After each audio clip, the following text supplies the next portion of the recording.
En este primer segmento, por tratarse del inicio del debate, el señor Alarcón y el señor Mascanosa tendrán exactamente 3 minutos para responder las preguntas de nuestros panelistas.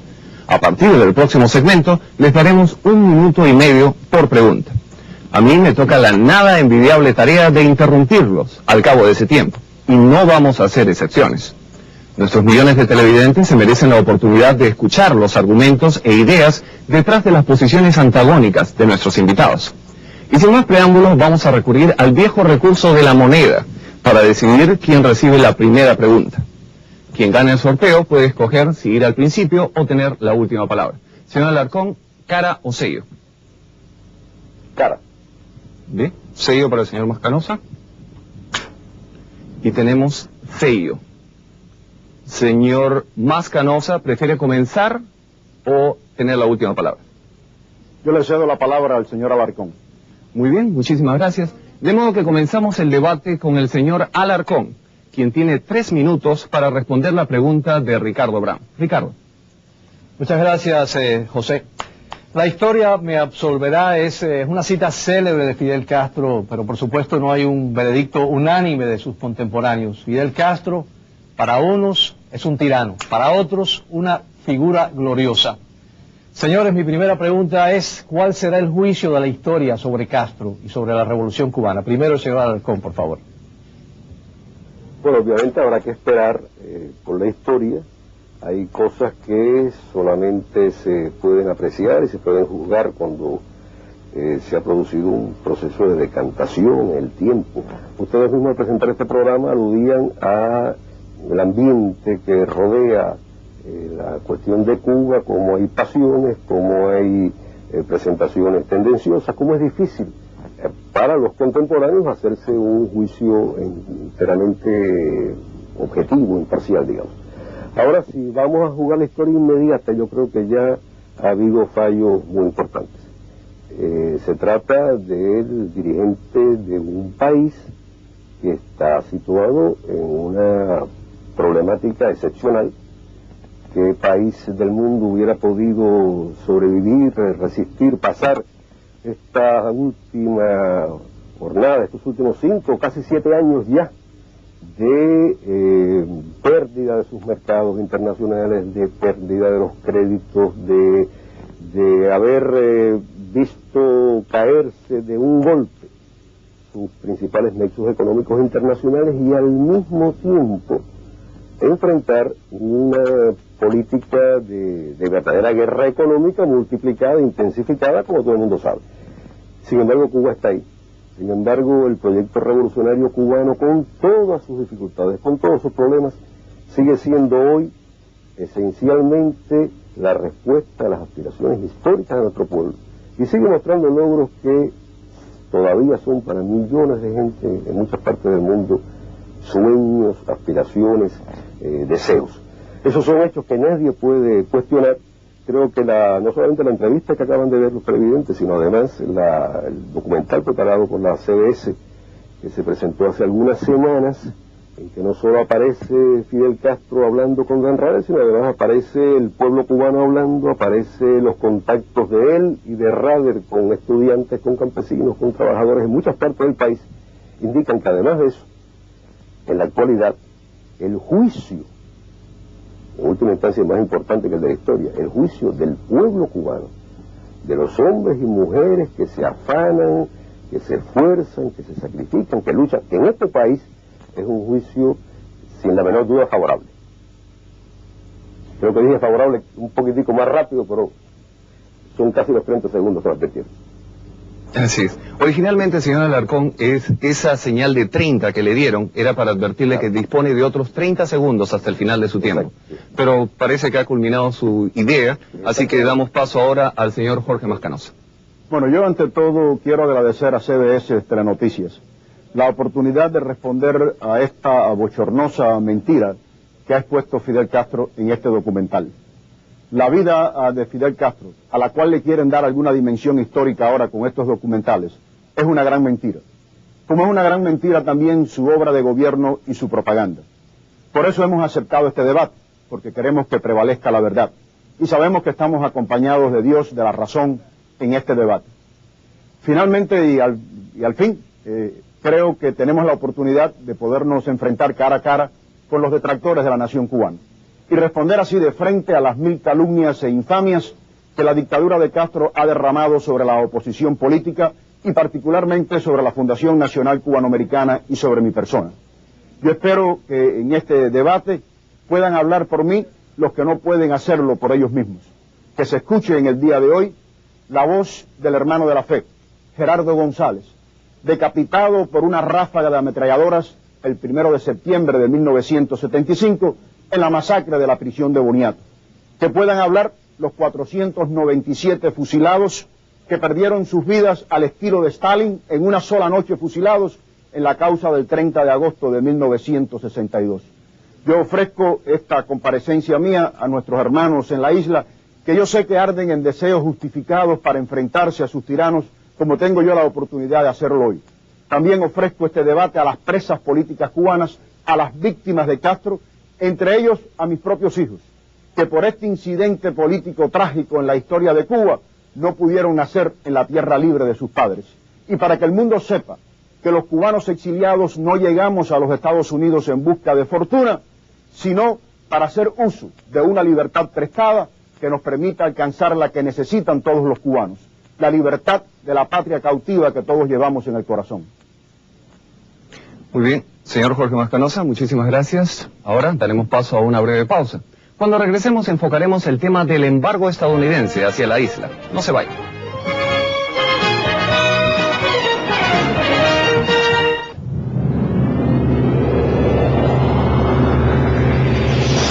¿Qué tal? Continuamos con el debate entre el presidente de la Asamblea Nacional Cubana, Ricardo Alarcón, y el señor Jorge Mascanosa, de la Fundación Nacional Cubanoamericana. Cada uno de nuestros invitados cuenta con 1 minuto y medio para responder las preguntas. La siguiente pregunta está dirigida al señor Mascanosa por parte de María Elvira Salazar. María Elvira. Señor Mascanosa, los exiliados cubanos son los que apoyan más el embargo norteamericano, pero son los primeros que lo violan. Se estima que unos 300 millones de dólares llegan a la isla todos los años provenientes de Estados Unidos. Entonces, ¿cómo se justifica mantener un embargo por la gente que más lo apoya pero que más lo viola? Es para el señor Mascanosa. Para el señor Alarcón, para terminar esta parte, la primera pregunta es para usted, la segunda es para el señor Alarcón. Señor Alarcón, según la Academia de Ciencias Soviéticas, Cuba recibió un subsidio de 120.000 millones de dólares en los 30 años de relación.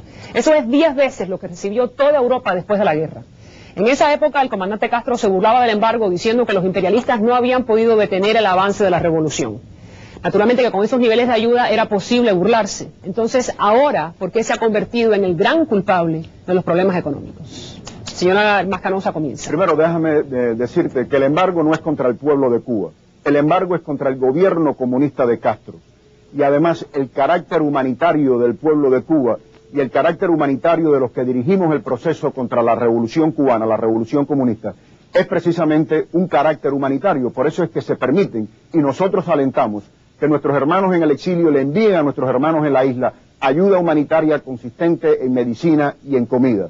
Eso no tiene que ver absolutamente nada con el embargo, porque nosotros siempre hemos planteado que es necesario que el pueblo de Cuba en el exilio, que posee recursos económicos y vive en una economía de mercado, le pueda extender una mano amiga a los cubanos en la isla.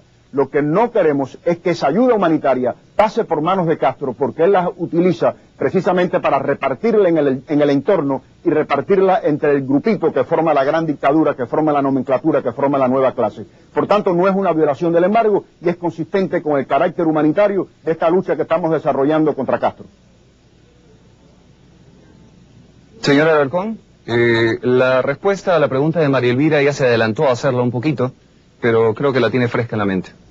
Sí, bueno, ante todo la cifra esa que da, ella mencionaba la Academia de Ciencias soviética, yo no conozco ese documento, pero la cifra, por lo pronto, cuando la compara ella con Europa, creo que está, con todo respeto, María Elvira, equivocada. O sea, en los años después de la Guerra Mundial, lo que recibió Europa, estoy seguro que supera incluso esa cantidad, con la diferencia de que eso sí era ayuda, era asistencia directa financiera que Estados Unidos suministró con esta marcha que fue prácticamente para toda Europa.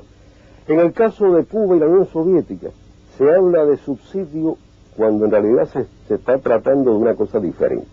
Se tratan de precios acordados por ambas partes, justos, precios que no corresponden a los del mercado mundial, digamos, en el caso del azúcar, pero son los que reciben todos los países exportadores de azúcar. Estados Unidos le ha pagado durante ese mismo periodo un precio especial, diferenciado a todos los países de América Latina que le han vendido azúcar al mercado norteamericano. Por cierto, ni en el caso norteamericano ni en el caso soviético era bondadoso. Era sencillamente que les cuesta mucho más caro la producción de azúcar doméstica. Sí, nos quedan 30 segundos. Millones de dólares, naturalmente en los dólares de aquella época, pero ustedes, sí, vamos a decir que son cifras conservadoras, vamos a decir que han sido 80.000 millones de dólares a través de un periodo de 30 años, yo creo que de 80 a 17 hay una gran diferencia.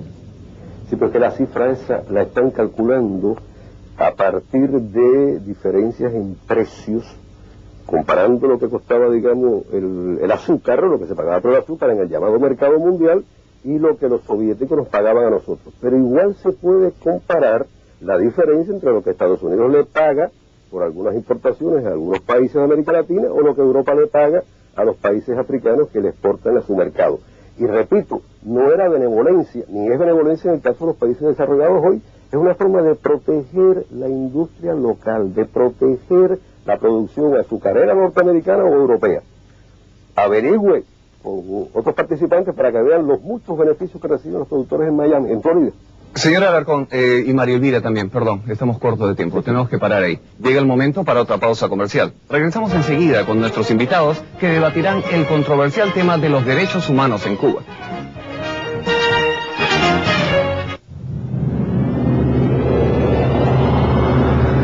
Continuamos esta hora de debate sobre la problemática cubana. Desde La Habana nos acompaña el señor Ricardo Alarcón, importante funcionario del gobierno cubano, y en Miami el señor Jorge Mascanosa, de la Fundación Nacional Cubano-Americana. La pregunta para el señor Alarcón está a cargo de María Elvira Salazar. María Elvira. Nuevamente vengo con usted, señor Alarcón, sobre los derechos humanos.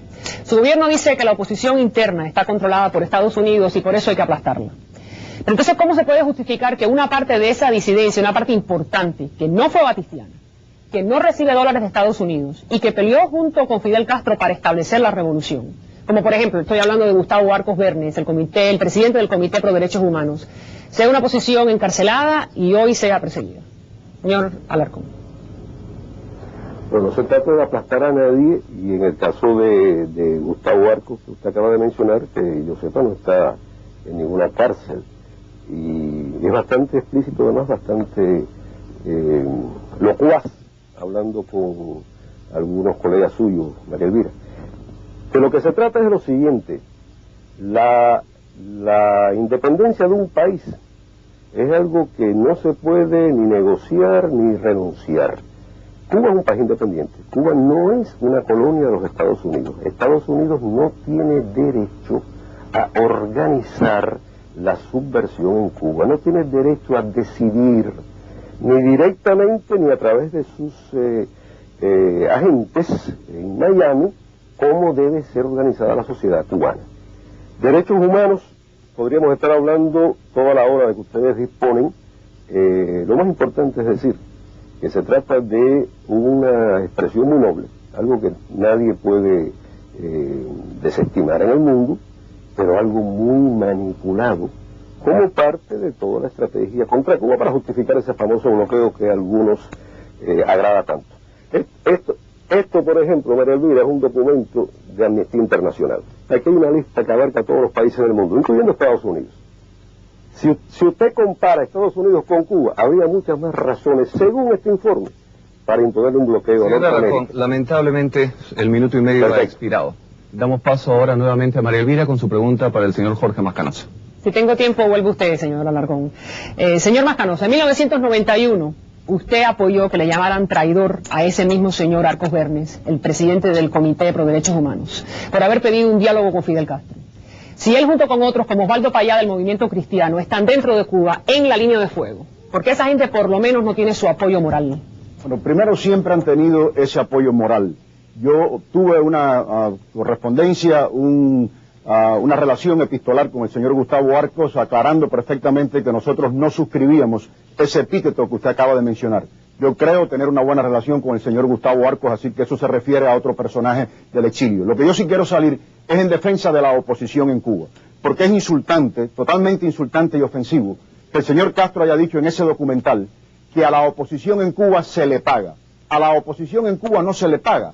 La oposición en Cuba defiende ideales de democracia, de no violencia, de derechos humanos, de transición pacífica e incruenta, de oportunidades para el pueblo de Cuba. Y a esa oposición democrática tratamos todos de ayudarla, como se ayudó a Fidel Castro en la Sierra Maestra cuando estaba luchando contra otra dictadura.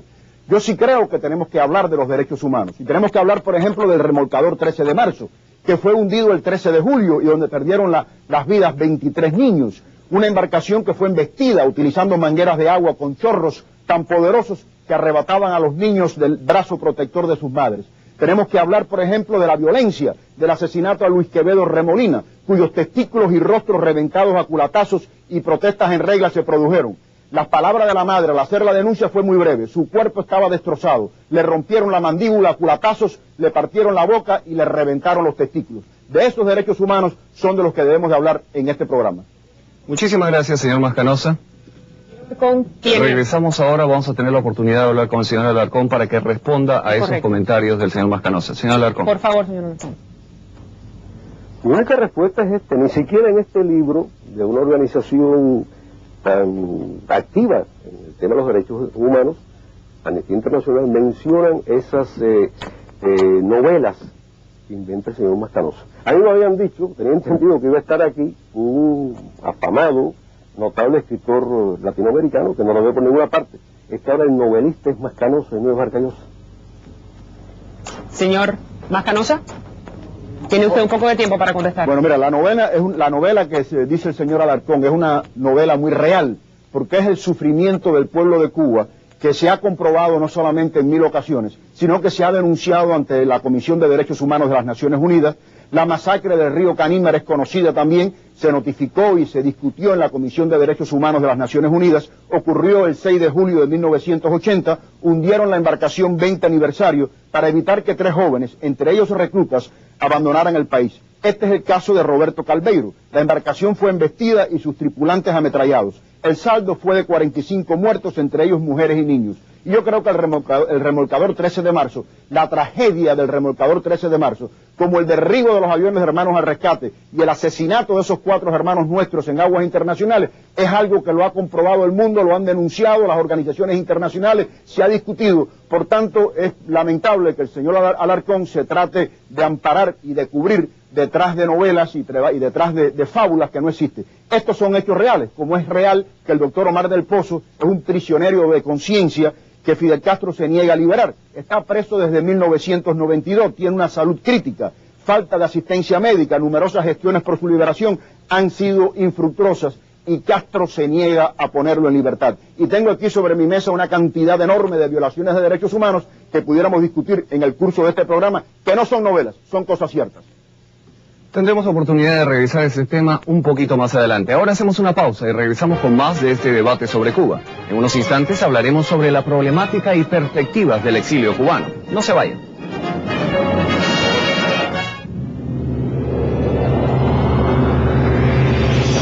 Hemos estado escuchando las posiciones antagónicas del señor Ricardo Alarcón, presidente de la Asamblea Nacional Cubana, y el señor Jorge Mascanosa, de la Fundación Nacional Cubano-Americana.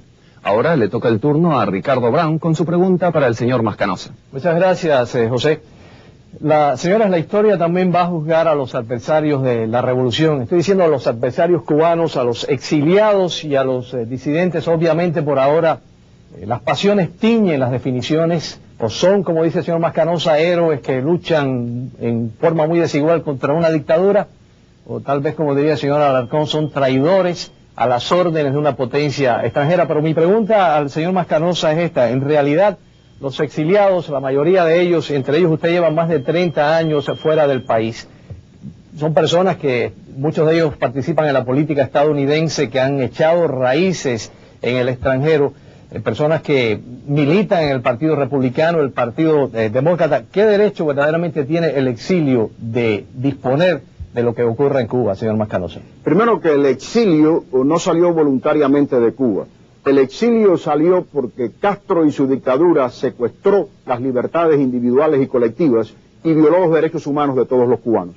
Nosotros hubiéramos preferido quedarnos en nuestra patria y vivir en ese suelo que tanto amamos.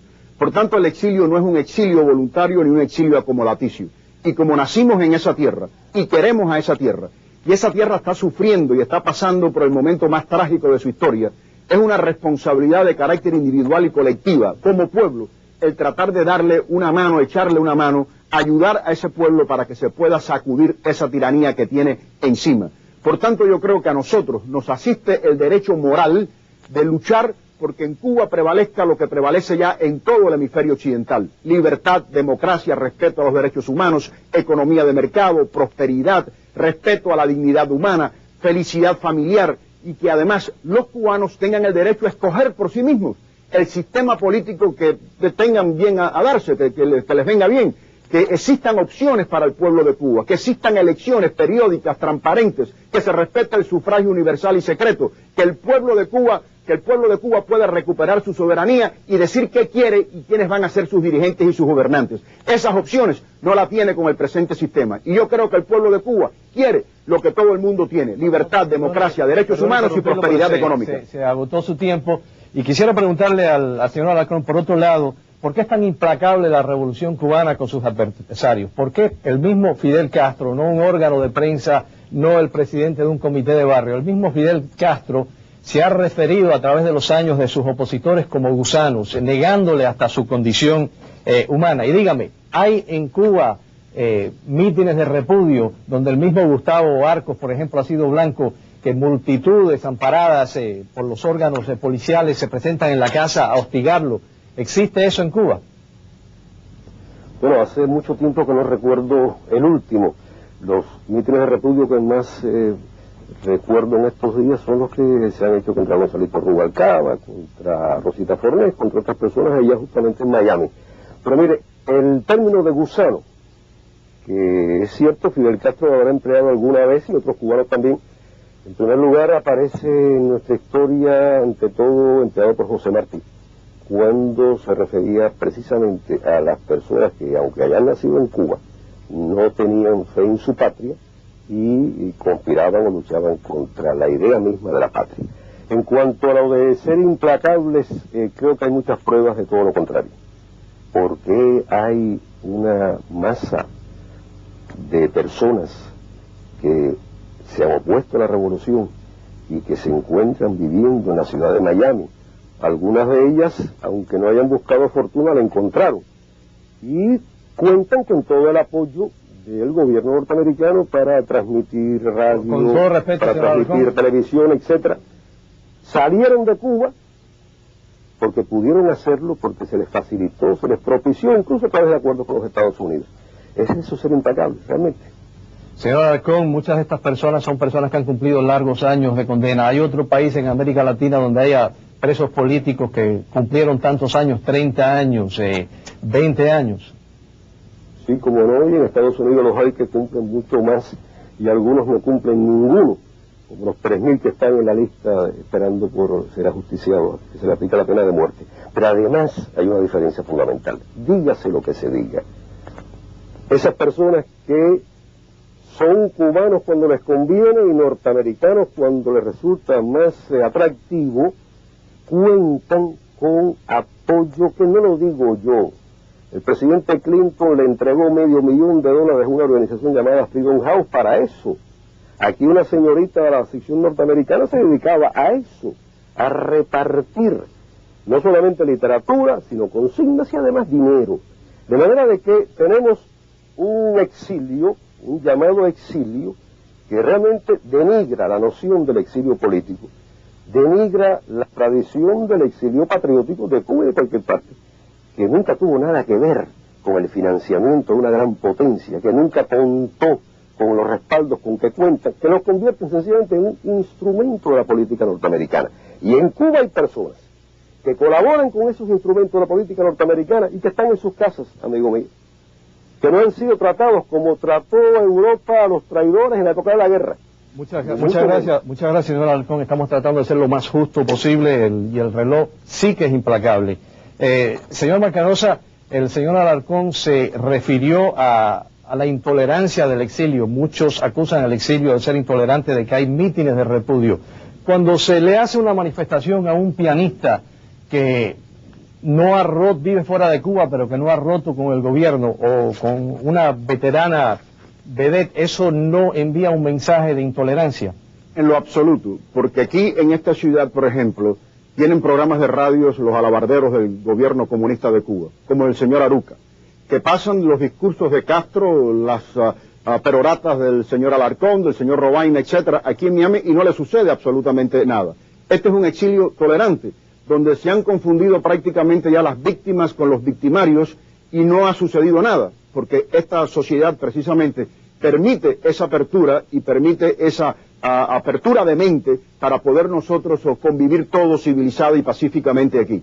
Lo que sucede con estos señores es que son víctimas que vienen a provocar al exilio cubano, y lo único que se hace es algo que se permite dentro de un sistema democrático, que son manifestaciones pacíficas que no ocurren en Cuba, porque los actos de repudio en Cuba son a palos, a pedradas, a empujones, agreden a los opositores al gobierno de Cuba, lo llevan a la cárcel, más tarde lo torturan, y muchos de ellos no pueden vivir sino bajo el acoso permanente y la hostilidad de las turbas que están no solamente inspiradas, sino autorizadas, legitimizadas por el gobierno de Castro. Yo quiero decir que el exilio es un exilio digno, es el exilio de Martí. Me insulta que hablen de Martí en Cuba, porque la revolución de Martí, cuando triunfó, no asesinó a sus víctimas, no asesinó a los vencidos. Castro llegó al poder, asesinó a los vencidos y proclamó una serie de leyes, no como él dijo en el documental, sino con carácter retroactivo, violando los derechos penales, constitucionales e individuales de sus víctimas. El tiempo se ha terminado, señor Mascanosa. Nuevamente nos toca hacer una pausa comercial.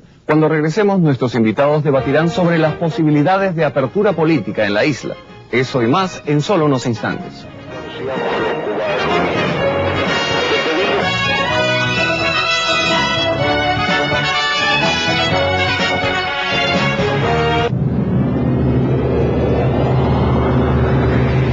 ¿Qué tal? Y bienvenidos nuevamente a este debate sin precedentes entre importantes líderes del gobierno y el exilio cubano.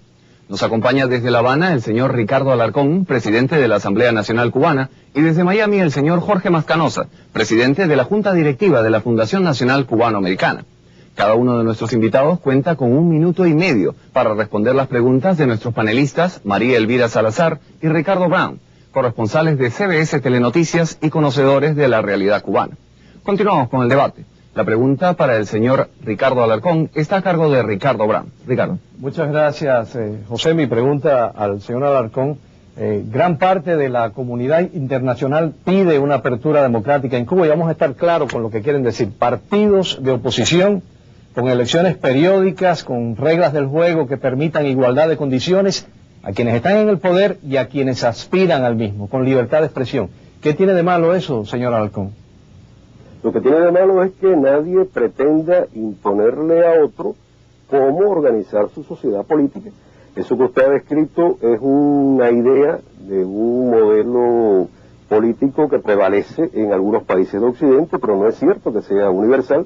Estados Unidos tiene excelentísimas relaciones con países que no tienen elecciones, jamás las han tenido, no reconocen la existencia de partidos políticos, no reconocen ni siquiera la existencia de derechos para la mujer, pero tienen mucho petróleo y por lo tanto a nadie se le ocurre bloquearlos, sino que lo que ustedes buscan es sostenerlos, apoyarlos, ir hasta la guerra incluso, para que esos países sigan siendo como son. Lo más importante para la comunidad internacional, el fundamento mismo de toda comunidad internacional es el respeto a la independencia de los países. Entonces nadie tiene derecho a dictarle a otro cómo tiene que organizarse. Y eso es lo que pretende Estados Unidos. Yo tengo también mis opiniones sobre el sistema electoral norteamericano. Creo que hay demasiada mercantilización, creo que hay demasiada corrupción, creo que hacen falta muchos millones para poder ser candidatos, lo cual desdice de toda idea de democracia, de participación popular, etcétera. Pero yo no tengo derecho, por tener esa opinión, a presionar o imponerle, y mucho menos a tratar de asfixiar económicamente ese país. Jorge Mascanosa. Como no, señor Mascanosa, se habla de democracia representativa, se habla de que está logrando grandes progresos en América Latina. Sin embargo, hay quejas de que es una democracia con hambre, una democracia con analfabetismo, una democracia sin atención médica para la población. ¿Qué tipo de democracia pretende usted para Cuba? Mira, nosotros queremos una democracia donde el aparato gubernamental sea reducido al mínimo.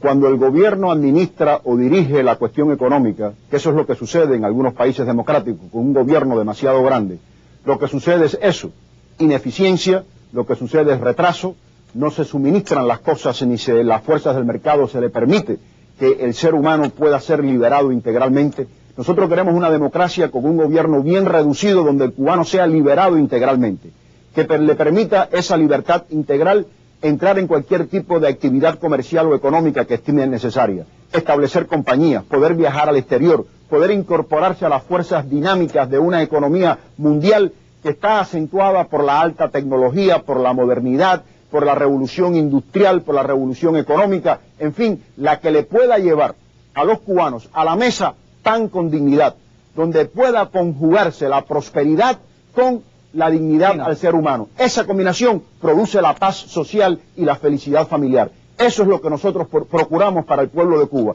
Eso es lo que está propugnando hace mucho tiempo la Fundación Nacional Cubanoamericana y específicamente todos los opositores al gobierno comunista de Cuba. Nos toca hacer una breve pausa. En cuanto regresemos, nuestros invitados debatirán sus posiciones en relación a la realidad y perspectivas de la economía cubana. Ya volvemos.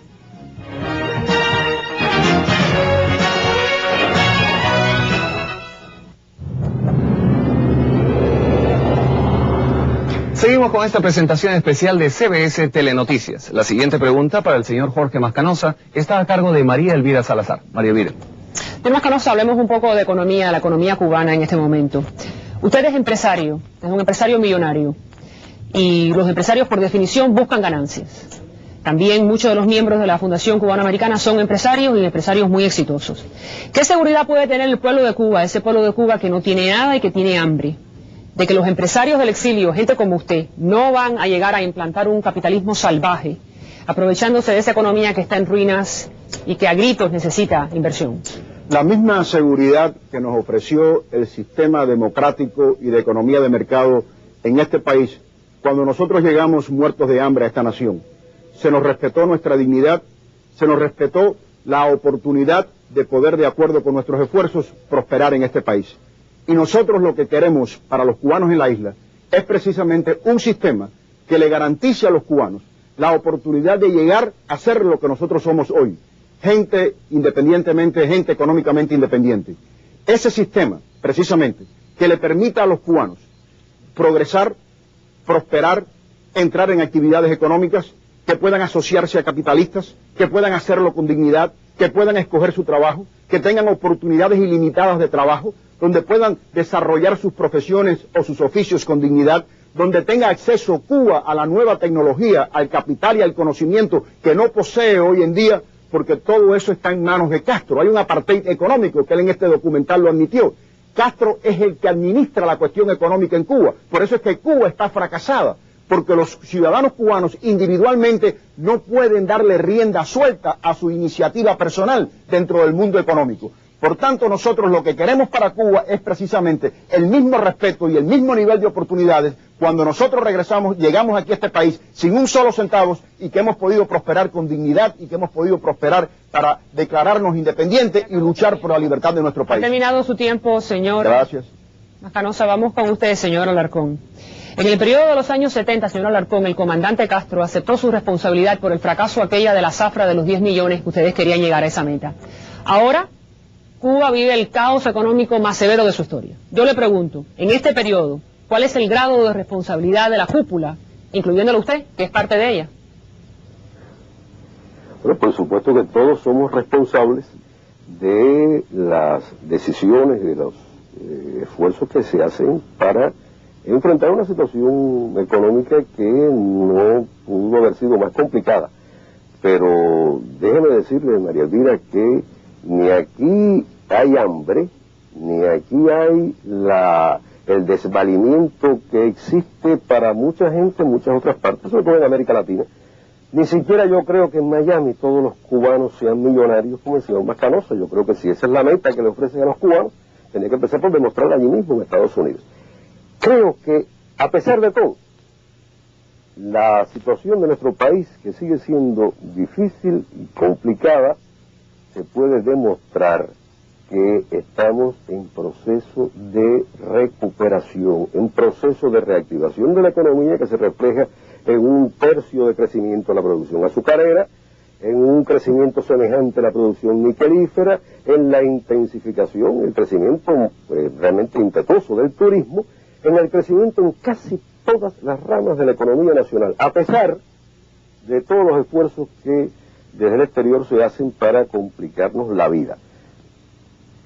No hay hambre en Cuba. ¿Cómo usted me está diciendo que en Cuba, usted acaba de decir que en Cuba no hay hambre, pero hay balseros? Usted me va a decir que una persona que desea exponer a su familia a los tiburones del estrecho de la Florida no tiene que sentir un poquito más allá que hambre. Mira, si les están diciendo desde allá, venga para Miami, le damos la residencia y se hará millonario como Mascanosa, que llegó también sin dinero, dice él, y hoy es millonario.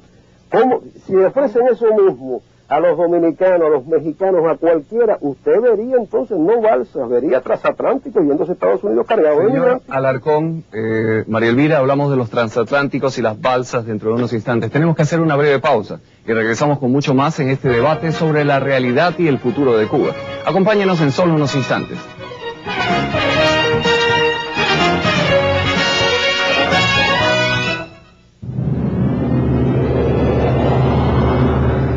Hemos hablado del papel de Fidel Castro, el embargo económico a la isla, la situación del exilio, entre otros temas, en este encuentro sin precedentes entre uno de los principales funcionarios del gobierno cubano y uno de sus principales detractores en el exilio. Las posiciones de los señores Alarcón y Mascanosa no podían ser más divergentes. Queremos darles la oportunidad de que pasen de entrevistados a entrevistadores en igualdad de condiciones. Y queremos darle la palabra inicialmente al señor Mascanosa, ya que en el segmento anterior el señor Alarcón tuvo la última palabra. ¿Qué interrogante tiene usted sobre las posiciones que ha expresado el señor Alarcón? Bueno, primero yo quiero en cuanto a los balseros decir que considero que es insultante a los balseros decir que vienen aquí a los Estados Unidos a buscar dinero.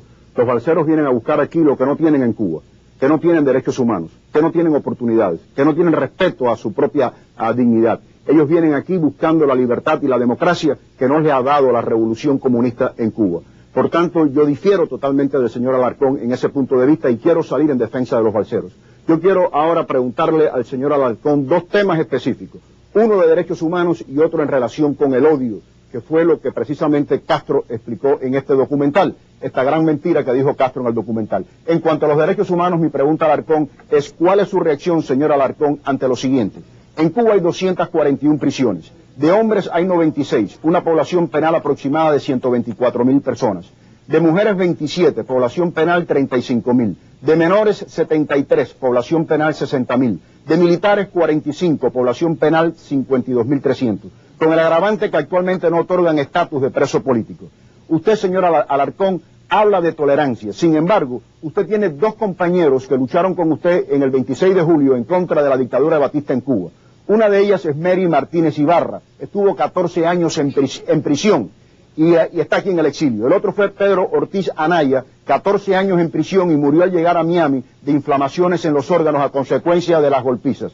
Tengo una pregunta después y un testimonio sobre el odio, sobre este carnet de los soldados cubanos en Angola, que en el curso del programa, si me dan la oportunidad, voy a hablar de cómo... Vamos a darle la oportunidad al señor Alarcón de que conteste esa extensa pregunta que usted le ha hecho. Señor Alarcón, por favor.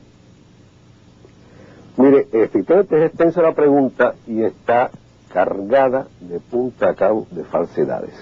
El señor Mascanosa habla repitiendo la parte más vulgar de la propaganda norteamericana contra Cuba. En realidad ni siquiera los norteamericanos, su gobierno, se expresan con esa facundia inventiva que él desarrolla. Yo realmente creo que tengo que decir que básicamente lo que ha dicho son mentiras. En cuanto a los balseros, yo quiero decir lo siguiente. Los balseros o las personas que tratan de emigrar de Cuba hacia Estados Unidos de modo ilegal, y por esto quiero decir sin tener la visa norteamericana, es un fenómeno que no es cubano, es un fenómeno que ustedes lo saben muy bien entre noticias, basta verlos a ustedes para recibir cada día varias informaciones sobre incidentes en las fronteras norteamericanas y sobre cómo este tema es un tema de gran preocupación en los Estados Unidos. Aquí hay un problema esencial que deben decidir algunas personas. Yo le preguntaré al señor Mascanosa, ¿por fin usted es cubano o es norteamericano? Lo que usted acaba de decir ahora sobre la política migratoria es exactamente lo contrario de la posición de Estados Unidos y de lo que mucha gente de la sociedad norteamericana defiende. No es cierto que en Estados Unidos haya mucho embullo en este momento por atraer a cubanos o emigrantes latinos con las facilidades y con el atractivo del que gozaron algunas personas que en los 60 llegaron allá, disque sin dinero y que hoy son millonarios. Hoy la onda es exactamente la contraria. ¿De qué lado está usted? ¿De los que promueven la inmigración ilegal? ¿O del gobierno al cual usted debería alguna lealtad por ser ciudadano de ese país y preocupar algunos jugosos cargos administrativos en el mismo? Vamos a escuchar la respuesta del señor Mascanosa. Mira, mi lealtad es a los altos ideales democráticos, al respeto a los derechos humanos y a promover en Cuba las mismas oportunidades que disfrutamos los cubanos que vivimos en democracia fuera del país, porque en Cuba no la hay. Yo quiero decir que no es cierto lo que él se refiere, que el Departamento de Estado no ha hablado con la misma claridad y con el mismo énfasis que lo hemos hecho nosotros en materia de derechos humanos. Varios incidentes ocurrieron de violencia salvaje e innecesaria para detener cubanos intentando escapar a Estados Unidos. Tropas cubanas lanzan granadas y disparan armas automáticas. Al menos 3 murieron junio 26, 1993 y fueron sacados del agua con garfios de pesca, con pinchos. Esto lo dijo Robert Gerbart, subsecretario auxiliar de Estado, quien describió este comportamiento por parte de las autoridades cubanas como el más salvaje que él haya oído, peor que lo que pasó en el muro de Berlín. Y esto es consecuente con lo que ha dicho en este carnet aquí el gobierno de Cuba, institucionalizando el odio entre los cubanos. Este carnet me lo encontré yo en Angola en el año 1988. Estaba en el bolsillo de un soldado cubano llamado Casimiro Songo. Y para el señor Castro, quien dijo en este documental que él trataba de evitar el odio que tenía el pueblo de Cuba no tenía odio. Oigan lo que dice este carnet. El odio como factor de lucha, el odio intransigente al enemigo que impulsa más allá de las limitaciones naturales del ser humano y lo convierte en una efectiva, selectiva y fría maquinaria de matar. Nuestros soldados tienen que ser así. Un pueblo sin odio no puede triunfar sobre un enemigo brutal. El Che Guevara. Esto es lo que hace la revolución cubana. Eso es lo que promueve Fidel Castro y el señor Ricardo Alarcón. Señor Mascanosa, tenemos que hacer un alto de inmediato. Se nos están quedando una serie de preguntas en el tintero y nuestros compañeros se están mordiendo los labios por hacerlas. Vamos a pasar a una rueda de preguntas muy directas que les pediríamos respondan de la manera más breve y concreta posible. Vamos a dar inicio con Ricardo Brown y el señor Alarcón. Ricardo. Sí, muchas gracias, José. Señor Alarcón, usted se refirió a los emigrados dominicanos, colombianos, etcétera, comparándolo con los balseros, pero la verdad es que todas estas comunidades latinas en Estados Unidos, 1 millón de colombianos, varios millones de mexicanos, por lo menos 1 millón de dominicanos, tienen el derecho a regresar a su país cuantas veces quieran, tienen el derecho a organizarse políticamente dentro de su país. ¿Por qué los cubanos tienen que pedirle permiso al gobierno para regresar a Cuba? ¿Por qué un cubano que vive en Estados Unidos tiene que pedir un permiso especial al gobierno de Cuba para visitar el lugar donde nació? Bueno, lo que voy a decir que es cierto que ha habido restricciones en el pasado, pero también es cierto que en la actualidad hemos liberalizado al máximo posible esa política, con la instauración de un sistema, lo que llamamos vigencia de viaje, que es un concepto que existía antes de la revolución en Cuba, que permite a cualquier cubano, normalmente, cubanos que no estén en la conspiración antipatriótica, a sueldo de la CIA, etcétera, etcétera, un cubano emigrado puede regresar a su país cuando lo desee sin pedirle permiso al gobierno de Cuba. El problema ahora es si el gobierno de Estados Unidos lo deja. Es el gobierno de Estados Unidos el que le prohíbe la libertad para viajar a Cuba, el que le limita en su comunicación con sus familiares, el que le prohíbe enviarle ayuda monetaria con todo el respaldo de los proponentes de la ley Helms-Burton en Miami. Son los cubanos la única comunidad residente en los Estados Unidos respecto a la cual la autoridad federal se inmiscuye en sus relaciones familiares. Ustedes no saben cuándo un dominicano viaja a República Dominicana, o cuándo una persona de origen mexicano regresa a México, o cuando recibe a su pariente. Lo saben y lo restringen y lo controlan solamente de los cubanos. Es decir, que esa comunidad cubana, entre otras cosas, es víctima de una discriminación promovida por los que se llaman líderes de esa comunidad.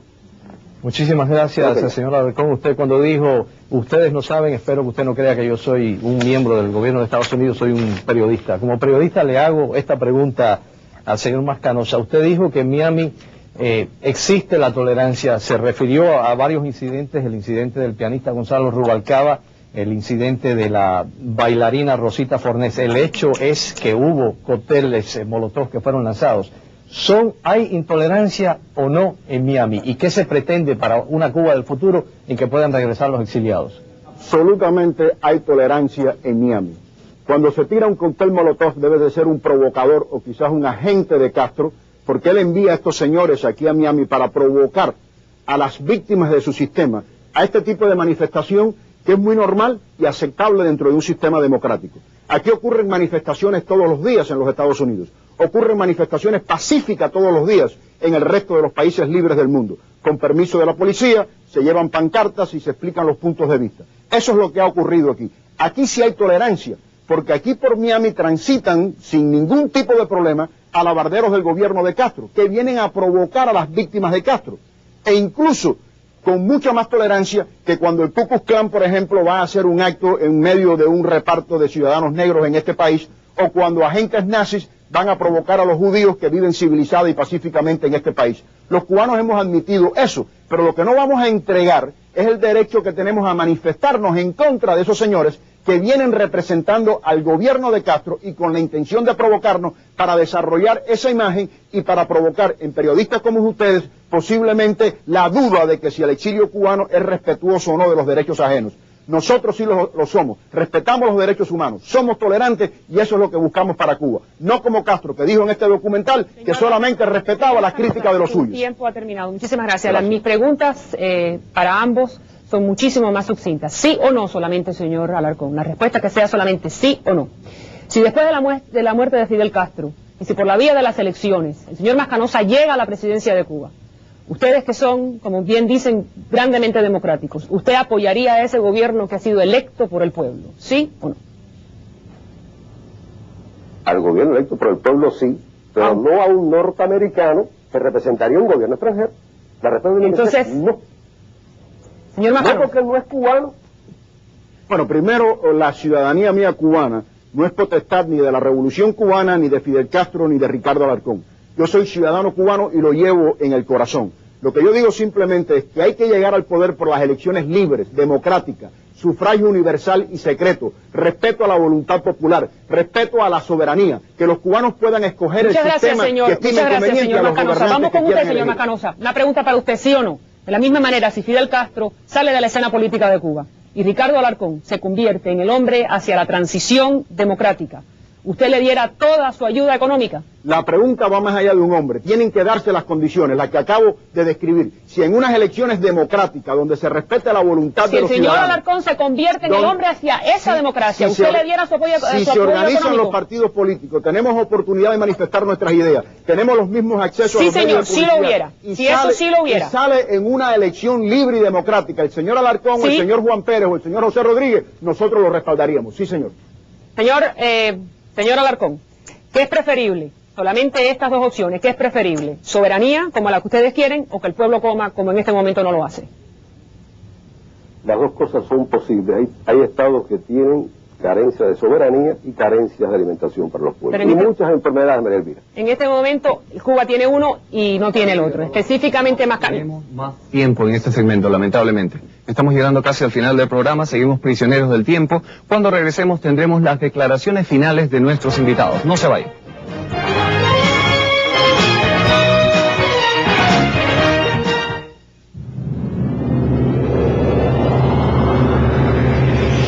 Y así estamos llegando a la recta final de este programa especial de CBS Telenoticias. Antes de despedirnos, queremos dar a nuestros invitados la oportunidad de ofrecer un mensaje final a nuestros televidentes, millones de latinoamericanos interesados en el futuro del pueblo cubano. Señor Alarcón, tiene 1 minuto y medio para su mensaje final. Millones de latinoamericanos escuchan CBS Telenoticias y se sorprenderían al escuchar a María Elvira Salazar hablar como de que Cuba es el único país de América Latina donde se pasaría hambre, como si esa fuera una situación que los demás países, los millones que ven este programa, no están experimentando. Es exactamente al revés. Aquí habrá austeridad, aquí habrá escasez, pero aquí se comparte, aquí se reparte entre todos. Aquí hay algo que no existe en otros lugares que se llama solidaridad humana. Y por eso ni hay hospitales cerrados, ni hay escuelas cerradas, y hay los índices de mortalidad infantil y de expectativa de vida que nos comparan no con América Latina, sino con los países más desarrollados de Europa. Y todo eso a pesar de la brutal presión que se ejerce contra este país, contra este pueblo, porque es todo el pueblo el que sufre esa presión norteamericana, con un bloqueo que es ilegal, que es criminal, que carece de todo fundamento moral, y que además es rechazado por el mundo entero. ¿Quiénes promueven esa política? ¿Quiénes la alimentan? ¿Quiénes la propician? Personas que no se sabe si son norteamericanos o cubanos, que son cubanos porque quieren apoderarse de Cuba otra vez, pero que se lo hagan los yanquis, que se lo haga Estados Unidos. Es lo que pudiéramos llamar un anexionismo parasitario. Los anexionistas cubanos del siglo pasado al menos pusieron el Señor Alarcón, el minuto y medio ha expirado. A hacerlo esos Señor Alarcón, lamentablemente el minuto y medio ha expirado. Y por obra del azar le corresponde la última palabra al señor Mascanosa. Señor Mascanosa. Bueno, yo espero que la dictadura comunista de Castro rompa su propia censura y le permita al pueblo de Cuba escuchar este contraste de ideas y de temas que lo afectan a ese pueblo directamente. Yo creo que el pueblo de Cuba no puede seguir siendo víctima de un sistema que ha quedado atrapado en la historia, que ha fracasado por sus contradicciones políticas y económicas. Para que el pueblo de Cuba vea el contraste entre lo que representa el señor Alarcón, que es falta de libertad, violaciones de derechos humanos, atropellos, miseria, hambre, hospitales, sí, pero los hospitales para los pluripacientes solamente, y lo que ofrecemos nosotros, que es libertad, justicia, respeto a los derechos humanos, prosperidad, oportunidades ilimitadas. Yo estoy seguro que si el pueblo de Cuba pudiera ver este debate, pudiera recuperar las esperanzas que le ha triturado Fidel Castro y podrá entonces soñar con un porvenir lleno de ilusiones y un porvenir lleno de libertad y de prosperidad que nunca podrá conseguir bajo la dictadura obsoleta y criminal de Fidel Castro. Mientras tanto nosotros, los cristianos, seguiremos orando por la salvación del alma del señor Fidel Castro, quien se comparó en una blasfemia intolerante, una blasfemia absolutamente insultante para todos los cristianos, se comparó con un santo. Vamos a rezar por la salvación del alma de Castro y vamos a rezar también por la salvación del alma del señor Ricardo Alarcón. Así que yo le doy las gracias a Dios, a CBS y a Telenoticias por esta oportunidad de presentar dos mundos distintos, dos realidades diferentes al mundo, para que el mundo vea lo que ocurre en Cuba y lo que pensamos los hombres libres que tuvimos que tomar el camino del destierro. Muchas gracias. Señor Mascanosa, por última vez me toca recordarle que no hay más tiempo disponible. Gracias. Hemos llegado al final de nuestro programa. Agradecemos al señor Ricardo Alarcón, presidente de la Asamblea Nacional Cubana, y al señor Jorge Mascanosa, presidente de la Junta Directiva de la Fundación Nacional Cubano-Americana, por su participación en este debate sin precedentes. Esperamos que sus opiniones hayan servido para ilustrar a nuestros televidentes sobre la problemática cubana y sus diversos enfoques. También nuestro agradecimiento a mis colegas Ricardo Brown y María Elvira Salazar, que con sus preguntas nos ayudaron a encaminar la discusión. Y sí que ha habido discusión. Sin duda ha sido toda una experiencia y un ejercicio de paciencia y autocontrol para los participantes. Esperamos que lo hayan disfrutado tanto como nosotros y quién sabe, de repente repetimos este debate en La Habana próximamente. A nombre de todos los que hemos hecho posible este programa, muchísimas gracias por su atención y hasta la próxima.